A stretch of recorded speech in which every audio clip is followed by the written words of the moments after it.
ইমাম আবু হানিফা রহমতুল্লাহি আলাইহি রমজান মাসে কয়বার কোরআন শরীফ খতম করতেন? 30 বার।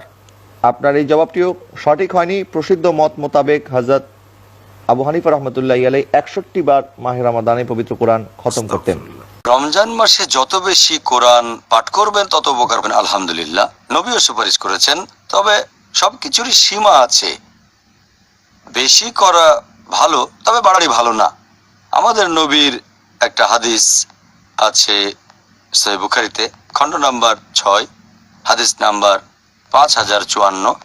আমাদের নবী মুহাম্মদ সাল্লাল্লাহু আলাইহি সাল্লাম বলেছেন, একবার একজন সাহাবা তাকে জিজ্ঞেস করলেন যে আমি কতবার কোরআন পড়বো? নবী বললেন যে প্রতি মাসে একবার পুরো কোরআন পাঠ করবে। সাহাবা বললেন, আমি তো আরো বেশি পড়তে পারি। নবী বললেন, প্রতি সপ্তাহে একবার পুরো কোরআন পাঠ করো। আর সাহাবীগণ সাধারণত এটাই করতেন। তারা প্রতি সপ্তাহে একবার পুরো কোরআন পাঠ করতেন। সেই কারণে কোরআনকে ভাগ করা হয়েছে 7টা মঞ্জিলে।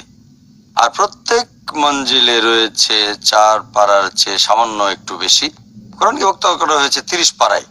যদি আপনি প্রত্যেক দিন 1 পারা কোরআন পড়তে পারেন, 1 মাসে পুরো কোরআন পাঠ করবেন, এটা সাধারণত সুপারিশ করা হয়েছে। যদি বেশি পড়তে চান তাহলে প্রতি সপ্তাহে একবার পুরো কোরআন পাঠ করেন, আলহামদুলিল্লাহ।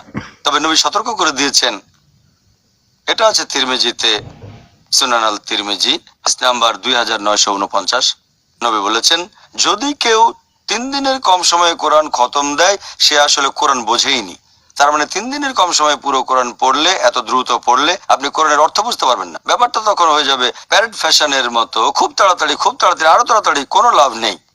যদি আরবি ভাষা বুঝেনও, এত তাড়াতাড়ি পড়লে আপনি কিছুই বুঝবেন না। তাই এটা গুরুত্বপূর্ণ, যখন কোরআন পাঠ করবেন আপনারা, তখন এর অর্থ বুঝবেন।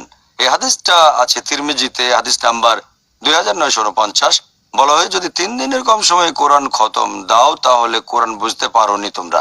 এখানে সময়ের কথা বলছে যে 3 দিন বা তার বেশি কম হতে পারবে না। এখানে আরো একটা কথা বলা হয়েছে যে শুধু পাঠ করা গুরুত্বপূর্ণ নয়, অর্থ বোঝাটাও সমান গুরুত্বপূর্ণ।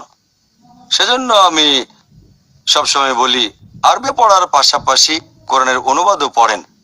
রমজান মাসে 2 বার কোরআন খতম দেওয়ার বদলে 1 বার পুরো কোরআন পাঠ করেন, 1 বার অনুবাদ পড়েন যদি আরবি ভাষা না জানেন।